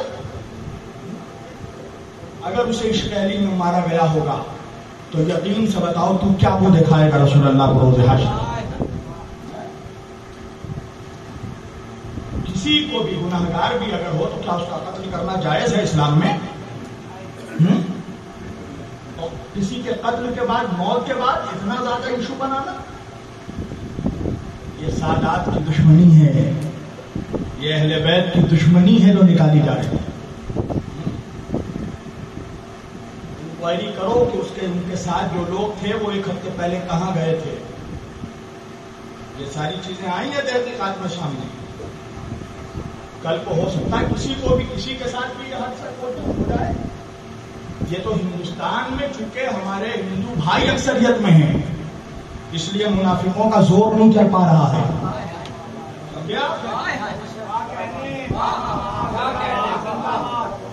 مہندر سنگھ بیجی کہتا ہے میں کسی قوم سے ہوں، قائل کردار تو ہوں. میں ثنا خان شہ احمد مختار تو ہوں، غیر مسلم ہی صحیح پھر بھی وفادار تو ہوں. میں بھی مجبور پے احمد مختار تو ہوں. ارے عشق ہو جائے کسی سے کوئی چارہ تو نہیں، صرف مسلم پہ محمد کا اجارہ تو نہیں.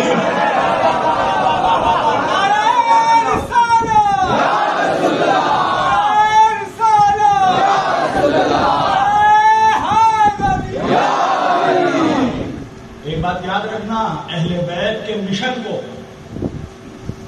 چالاک دشمنوں سے جتنا خطرہ نہیں پہنچا ہے اتنا بے وقوف دوستوں سے پہنچا ہے. اس لیے دوست بنو، بے وقوف مت بنو. ابھی آپ دیکھ رہے ہیں، میں نام نہیں لوں گا مگر میں یہ دیکھ رہا ہوں اپنی کوئی سنی مولائی مولوی بھی جو ذکر علی کر رہے تھے بہت اچھے سے کر رہے تھے، میں سلام کرتا ہوں. مگر اب وہ بھی آ گئے ہیں بیلنس، ان کو بھی خوش کریں گے. شیر اور گیدڑ دونوں کو خوش کرے گا تو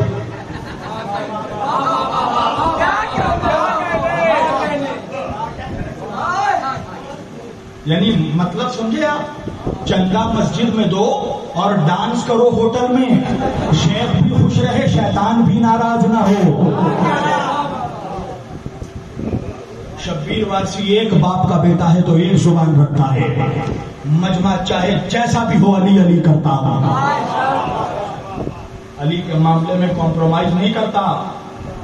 اگر مولا مولا چھوڑ کر میں نے ملا ملا کیا ہوتا نا تو اب تک یہ ملا مجھے ملائیت کا ترجمان بنا دیتا.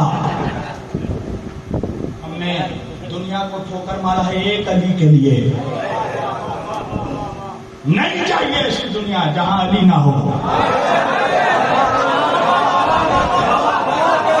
نہیں چاہیے ایسی دولت جو علی سے نہ ملے.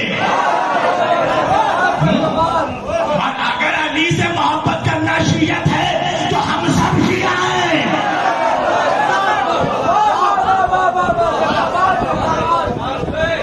اگر علی سے محبت کرنا شیعت ہے تو ہمیں قبول ہے ایسی شیعیت. اگر علی کی ولایت ماننا شیعیت ہے تو ہمیں قبول ہے ایسی شیعیت. اگر علی کے دشمنوں سے نفرت کرنا شیعت ہے تو ہمیں قبول ہے ایسی شیعیت. اور اگر اہل بیت کی نمک حرامی کا نام سنیت ہے تو ہم توبہ کرتے ہیں ایسی سنیت سے. ہمیں ایسی سنیت نہیں چاہیے جہاں ہم علی علی نہ کر کے تیرا ابا ابا کریں. ہمیں نہیں چاہیے ایسی سنیت. ہمیں وہ سنیت چاہیے جو خواجہ نے سکھایا ہے. ہمیں وہ سنیت چاہیے جو وارث پاک نے سکھایا. ہمیں وہ سنیت چاہیے جو شمس تبریز نے سکھایا. ارے سالوں دریا میں کھڑے رہ کر جب شمس تبریز نے علی علی کا ورد کیا, صبح شام علی علی, دن رات علی علی, ہر جمع علی علی, جب دریا سے نکلا تو کسی نے پوچھا شمس تبریز زمانے میں کیا دیکھا؟ تو شمس تبریز نے کہا تا صورت پیبند جہاں بود علی بود, تا نقش زمین بود زما بود علی بود, ہم آدم و ہم شیش و ہم ادریس و ہم الیاس, ہم موسیٰ و ہم عیسیٰ و ہم ہود علی بود. شمس تبریز نے کہا ستاروں کی چمک میں علی نظر آیا, پھولوں کی مہک میں علی نظر آیا, سورج کی روشنی میں علی نظر آیا, چاند کی چاندنی میں علی نظر آیا, دریاؤں کی روانی میں علی نظر آیا.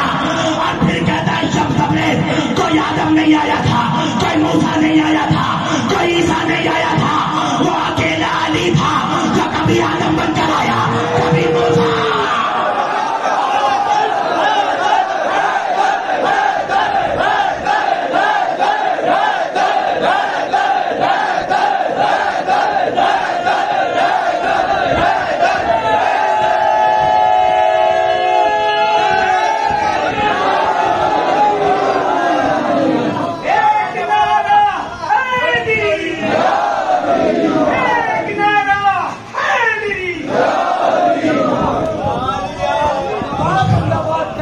اعتراض مت کرنا. آپ نے کیا پڑھا؟ شمس تبریز سے کہنا آپ نے کیا دیکھا. شمس تبریز رحمت اللہ کہہ رہے ہیں ہم آدم و ہم شیس و ہم ادریس و ہم الیاس. آدم بھی علی, شیس بھی علی, ادریس بھی علی, الیاس بھی علی. ہم موسیٰ و ہم عیسیٰ و ہم ہود علی بود. موسیٰ بھی علی, عیسیٰ بھی علی, ہود بھی علی.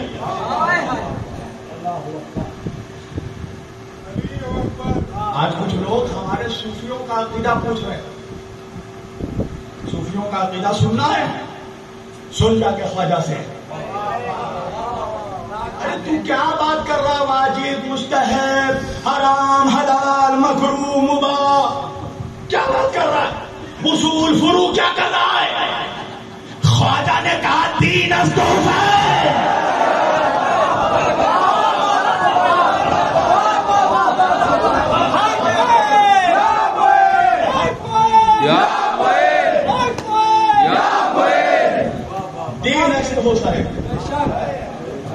خواجہ نے تو جھمیلے ہی ختم کر دیے.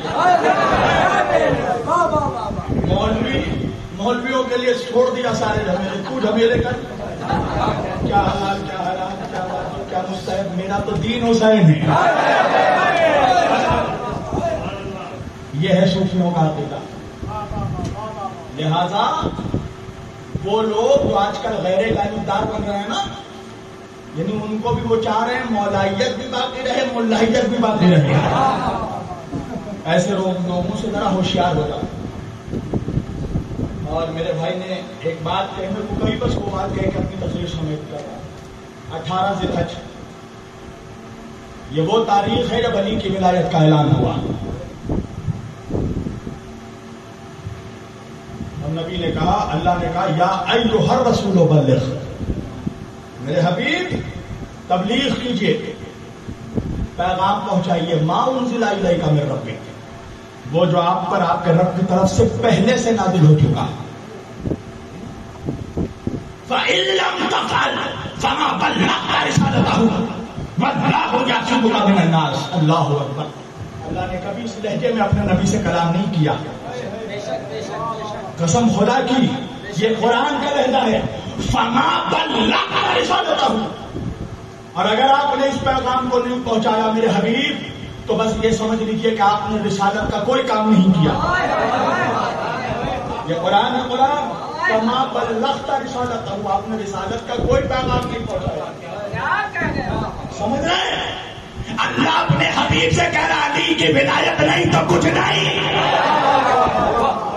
بھائی اسی لیے تو میرے نبی نے فرمایا نا، کنز الاموال کی حدیث ہے، میرا نبی فرماتا ہے کہ اگر کوئی مسلمان اتنا بڑا نمازی ہو جائے کہ نماز پڑھتے پڑھتے پیشانی پر گٹوں کے نشان بن جائے، اتنا رکوع کرے کہ کمر جھک جائے، اتنے روزے رکھے کہ سو کر کاٹا ہو جائے، ہر سال پیدل حج کو جاتا ہو، اپنی ساری دولت وہ حج کے پہاڑ کے برابر سونا راہ خدا میں زکات دے دے، اور ہر سال پیدل حج کو جاتا ہو، اور نبی فرماتے ہیں کعبے کا طواف کرتا ہوا کعبہ اور مقام ابراہیم کے درمیان حالت مظلومی میں اسے قتل کر دیا جائے اور اس کو کعبے کے اندر دفنا دیا جائے۔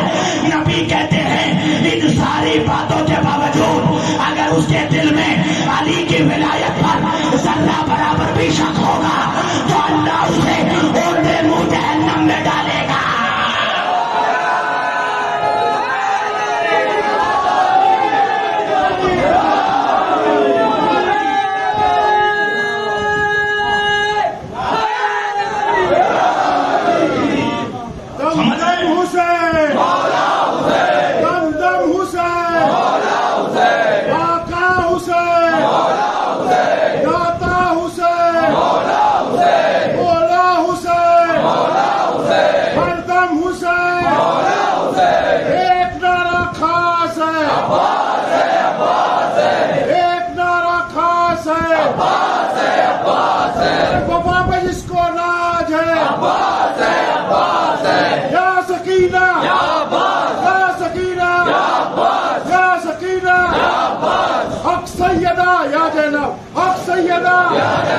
حق سیدہ حق سیدہ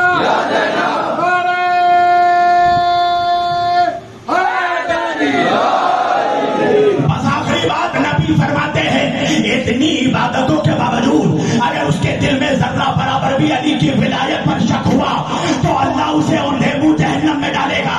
پتا کیا چلا کہ علی کی ولایت ہے تو نماز نماز ہے ورنہ ورزش ہے، اگر علی کی محبت ہے، اگر علی کی ولایت ہے تو روزہ روزہ ہے ورنہ فاقہ ہے، اگر علی کی ولایت ہے تو حج حج ہے ورنہ تفریح ہے، اگر علی کی ولایت ہے تو زکات زکات ہے ورنہ چیریٹی ہے، اگر علی کی ولایت ہے تو مسلمان مسلمان ہے ورنہ اپنے دور کا مروان ہے۔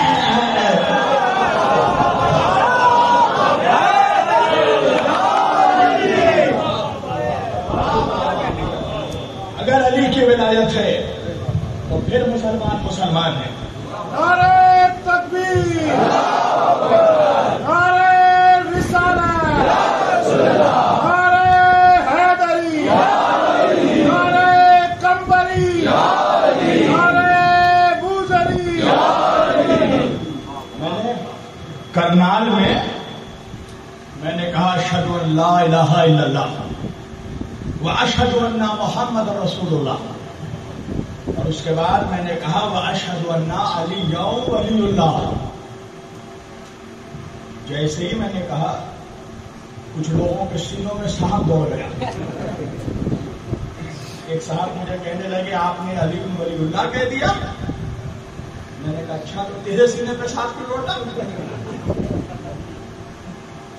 ارے تو شیعوں کا کلمہ؟ میں نے کہا اچھا علی ولی اللہ کے معنی کیا ہیں؟ کہنے لگا علی اللہ کے ولی ہیں۔ میں نے کہا اشہد ان علی ولی اللہ، میں گواہی دیتا ہوں علی اللہ کے ولی ہیں. میں نے کہا اگر تو نہیں مانتا یا تیرے ابا نہیں مانتے یا تیرے دادا نہیں مانتے تو تینوں میں سے کوئی ایک بھی کہہ دے کہ میں علی کو اللہ کا ولی نہیں مانتا. قسم خدا کے گلے میں چچندر اٹک جائے گا. نمک حرام بھی ہو یہ کہہ نہیں سکتا. میں نے کہا تو جو بات اردو میں کہہ رہا ہے میں عربی میں کہہ رہا ہوں اور تیرے نزدیک تو کلمہ اشہد ان محمد رسول اللہ پہ مکمل ہو جاتا ہے نا, کمپلیٹ ہو گیا. اب اگر میں اس کے بعد علی کا نام لے رہا ہوں تو تجھے کیا پرابلم؟ اور اپنے تمام صوفیوں کو کہہ رہا ہوں, چاہے چشتی ہو, وارسی ہو, نیازی ہو, یہ دور قریب آ رہا ہے, علی کا بیٹا آنے والا ہے.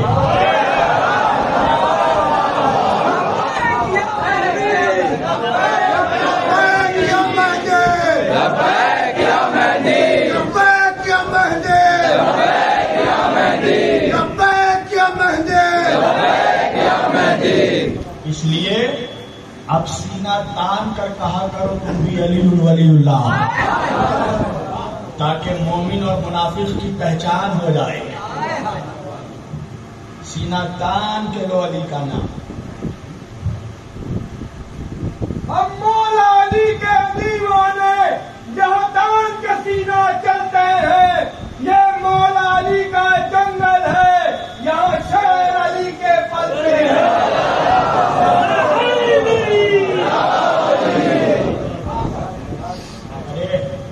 ہم بھرے میدان میں کہتے ہیں ہم علی کے غلام ہیں. تیرے اندر ہمت غلام ہے. ہم تو کھلے عام کہتے ہیں ہم علی کے غلام ہیں, کیوں نہ کہیں, ہمیں فخر ہے ایسا مولا ملا.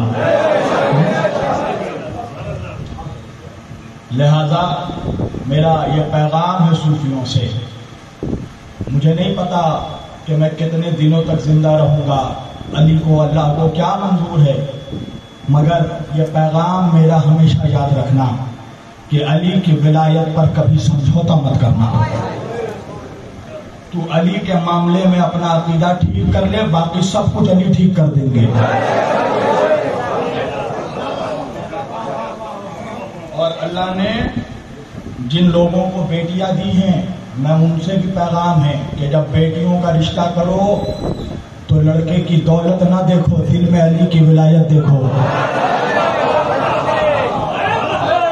یہ بہت بڑا پیغام ہے میرا. جب اپنی بیٹیوں کا رشتہ کرو تو دولت نہ دیکھو, علی کی ولایت دیکھو.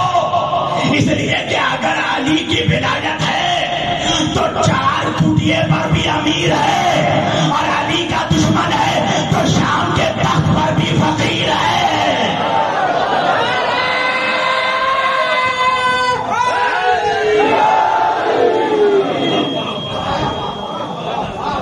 اور آپس میں مولائیوں اپنے درمیان اتحاد پیدا کرو, مل کر رہو علی والوں. علی کے بیٹے کی آمد کی تیاری کے لیے راستے ہموار کرو. اپنی نسلوں کو تیار کرو. اپنے بچوں کو وصیت دو کہ جس کے زمانے میں بھی علی کا شہزادہ آئے سب کو چھوڑ دینا, علی کے بیٹے کی نصرت کرنا.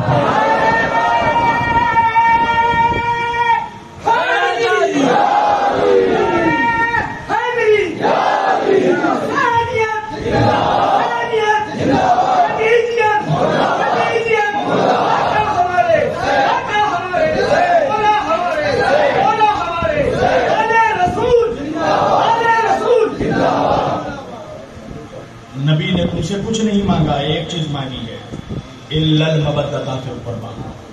مجھے میرے اہل بیت کی مودت دے دو, محبت دے دو. محبت فقط قوالی پہ پیسے اڑا دینے کا نام نہیں ہے. کوئی اڑاتا ہے, میں منع نہیں کر رہا ہوں, عشق ہے, نظر دے رہا ہے, وہ علی کی مدد کر رہا ہے, دے رہے ہو, کوئی بات نہیں دو, مگر یہ اجر رسالت فقط نہیں ہے. میں تمہیں بتاؤں اس زمانے میں اجر رسالت کیا ہے. نبی کی بیٹی کے روزے کی تعمیر کے لیے آواز اٹھاؤ. یہ تمام صوفیوں کو میں پیغام دے رہا ہوں. یہ جو 2023 آنے والا ہے 8 شوال المکرم، یاد رکھنا یہ وہ دن ہے، یہ وہ غمناک دن ہے کہ جس دن نبی کی بیٹی کے روزے کو بم سے اڑا کر شہید کیا گیا، نبی کی بیٹی کے قبر پر بلڈوزر چلایا گیا. اور قسم خدا کی اگر اس وقت مسلمان احتجاج کرتا نا کہ نبی کی بیٹی کے روزے پہ بلڈوزر مت چلاؤ، تو پوری دنیا میں کسی مسلمان کے گھر پہ آج بلڈوزر نہیں چلتا ہے.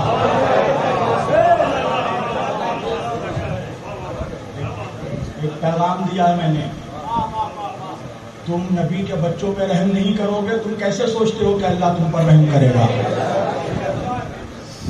تم نے علی اصغر پہ رحم کیا، اون محمد پہ رحم کیا، علی اکبر پہ رحم کیا، قاسم پہ رحم کیا، اور آج بھی کرتے ہو رحم سادات پہ. ایک سید مر گیا، اس کے خلاف ویڈیو بنا رہے، لاکھ گناہ گار. تمہارے باپ نے فتویٰ دیا ہے کہ سید اگر فاسق و فاجر بھی ہو جائے تو اس کے توہین نہ کرو، اور تم توہین کر رہے. یہ تمہارے دلوں کا بغض چھلک رہا ہے، یا آل رسول کا بغض چھلک رہا ہے. اگر یہ تمہارے باپ کا بیٹا ہوتا نا تو تم اس کے خلاف نہیں بولتے. تم اس لیے بول رہے ہو کہ اس کے نام کے ساتھ سید لکھا ہے، اس کے رگوں میں علی کا لہو ہے. میں یہ پیغام ہے آپ سبوں کے لیے کہ آنے والا سال 100 سال مکمل ہو جائے گا جنت البقیع کی شہادت کا.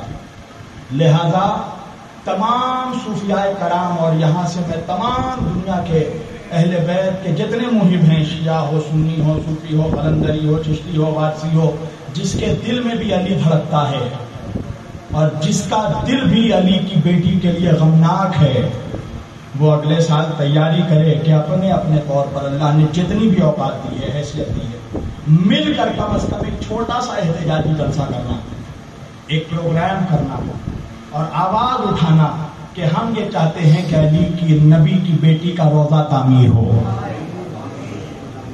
اگر مسلمانوں نے قسم خدا کی نبی کی بیٹی کے روزے کی تعمیر کے لیے اگر آج آواز اٹھائی ہوتی نا تم نے، تو آج نہ کوئی مسجد شہید ہوتی اور نہ کوئی گھر کسی کے گھر پہ بلڈوزر چلایا جاتا.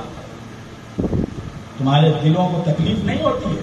یہ بتاؤ یہ کتنا خوبصورت لگ رہا ہے. قسم خدا کی میرا دل چھلک پڑا یہاں آ کر اس امام بارگاہ کو، عزا خانے کو دیکھ کر. یہ کیا ہے؟ یہ سیدہ کے بیٹے کا گھر ہے، یہ زہرا کے بچوں کا گھر ہے. دیوا شریف جاؤ، کیا ہے؟ زہرا کے بیٹے شہزادے کا روزہ ہے. اجمیر جاؤ، کس کا روزہ ہے اتنا عالیشان؟ سیدہ کے لال کا روزہ ہے. سوچو جس کے بچوں کے گھر اتنے خوبصورت بنے ہوئے ہیں، سجے ہوئے ہیں، اس کی ماں کی قبر اجڑی ہوئی ہے. باپ چاہے جتنا امیر ہو، غریب ہو، مگر چاہتا یہ ہے کہ بیٹی بڑے گھر میں رہے. انصاف سے بتانا کہ رسول اللہ جب اپنے سب عالیشان گنبد سے بیٹی کی اجڑی ہوئی قبر دیکھتے ہوں گے تو حضور کا دل کس قدر تڑپتا ہوگا. تم کیا سوچتے ہو خالی یا نبی سلام علیہ کا کہو گے نبی خوش ہو جائیں گے؟ مصطفیٰ جان رحمت پہ پڑھو گے نبی اس کو راضی کر لو گے؟ مصطفیٰ اسی سے راضی ہوں گے جس سے فاطمہ راضی ہوگی. اگر نبی کو راضی کرنا ہے اس وقت مسلمانوں تو نبی کی بیٹی کے روزے کی تعمیر کے لیے آواز اٹھاؤ. بس میں نے یہ موضوع سمیٹ دیا.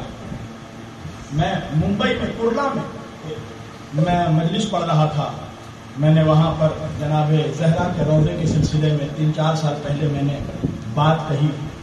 جب مجلس ختم ہو گئی تو میرا ایک سنی بھائی، یقین جانا اس ممبر پر میرا ایک سنی بھائی، اور وہ لباس سے ہی لگ رہا تھا کہ کوئی غریب شخص ہوگا، بالکل معمولی سا میلا کچیلا کپڑا پہنے ہوئے تھا، چہرے سے آثار بتا رہے تھے بہت غریب ہے. وہ مجلس کے بعد مجھ سے ملنے کے لیے آیا اور اس نے مجھے 1000 روپے دیے، 500 کے 2 نوٹ. میں نے کہا کیا بات ہے بھائی؟ وہ مجھ سے کہنے لگا کہ مولانا مجھے پتا نہیں کہ میں کب تک اللہ نے مجھے زندگی دی ہے، مگر میری آپ سے گزارش ہے. میں نے کہا کیا گزارش؟ کہا جب بھی سیدہ زہرا نبی کی بیٹی کا روزہ تعمیر ہو نبی کے بیٹی کی روضے میں میری طرف سے یہ ہدیہ لگا دیجیے گا.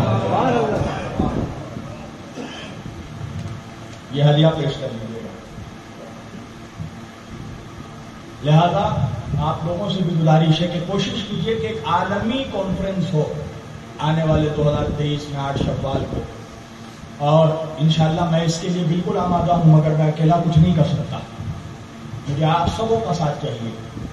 میں یہ چاہتا ہوں کہ تمام محبان اہل بیت مل کر اجمیر سے لے کر گلبرگہ تک سارے سادات، صوفیاء، محبان اہل بیت ایک جگہ جمع ہو کر ہم جناب زہرا کے روضے کے لیے آواز اٹھائیں.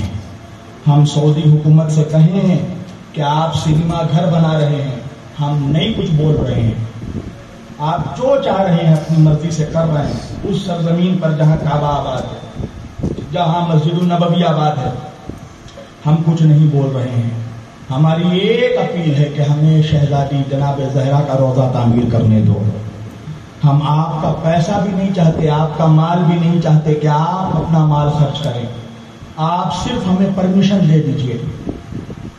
زہرا کے ایسے ایسے نوکر ہیں ہندوستان میں، ہم اپنی ماں بہنوں بیویوں کے زیورات گروی کر دیں گے مگر زہرا کا روضہ تعمیر کریں گے انشاءاللہ.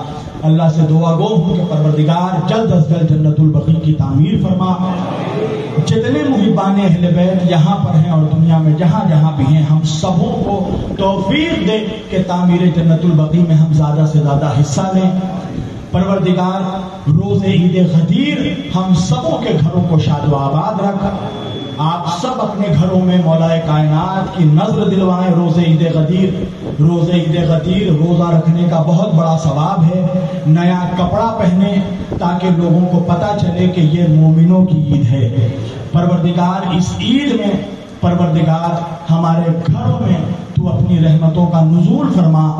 جب تک زندہ رکھنا ایمان پر باقی رکھنا، جب موت دینا تو محمد اور اولاد محمد کی محبت میں موت دینا. میرے مالک ہم سبوں کو کربلا مولا کی، نجف اشرف کی، مدینہ منورہ کی جلد از جلد زیارت نصیب فرما. ہمیں وہ دن بھی دیکھا کہ غدیر ہم نجف اشرف میں منا سکیں. پروردگار جن لوگوں نے اب تک کربلا مولا کی حاضری نہیں کی ہے، پروردگار اسی سال ان سبوں کو کربلا مولا میں حاضری کا شرف عطا فرما. اے میرے مالک دور بہت پرآشوب ہے، جلد از جلد علی کے شہزادے کو بھیج دے، ہمیں ان کے مخلص غلاموں میں اور ناصروں میں شمار فرما. آئیے ہم سب کھڑے ہو کر صلاۃ و سلام پڑھیں اور انشاءاللہ اس کے بعد یہ محفل اگلے سال کے لیے ملتوی کی جاتی ہے.